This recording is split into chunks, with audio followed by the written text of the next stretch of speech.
Baada ya kuona taarifa mitandaoni kuhusiana na kwamba Young Africans wanalidai shirikisho la mpira wa miguu Tanzania TFF, na sisi pia tuliwaandikia barua kuwaelezea kuhusiana na kile ambacho tunakifahamu kuhusiana na fedha hiyo ambayo wanasema wanaidai. Kwa hiyo mpaka tunatoa taarifa yetu jana, maana yake kwamba tulikuwa tayari tumekwisha waandikia hiyo barua ya kuwataka kwamba mtu wa fedha aweze kufika leo na hivyo vielelezo vingine ili tuweze kufanya reconciliation, kwa maana ya kwamba tupitie hizo hesabu kwa pamoja na vitu kama hivyo, ili kuona kwamba wapi wanaposema kwamba wanadai na sisi tuonyeshe wapi ambako tumesema kwamba wanadai.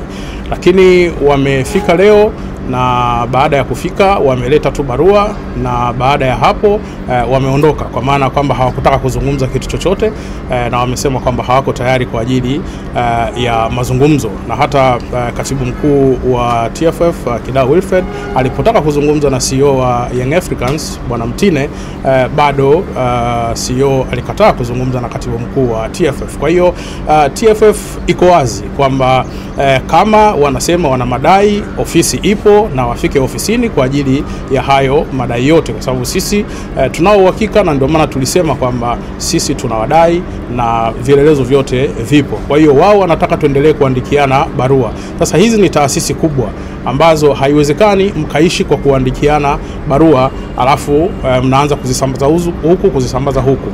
Jambo dogo ni kwamba kama wewe unadai, maana yake ni kwamba umeitwa kwa ajili ya kuja kuhakiki hicho ambacho unakidai ama hicho ambacho unadaiwa. Kwa hiyo maana yake ilikuwa ni kitu rahisi tunapofika TFF uweze kukaa chini na TFF. Ni jambo la muda mfupi sana kuweza kufanya hiyo reconciliation, na kila mmoja ajue kwamba nafasi yake iko wapi. Sasa hatuwezi kuwa tunaendelea kuandikiliana barua hizi kama vile tunatuma posa huku na vitu kama hivyo.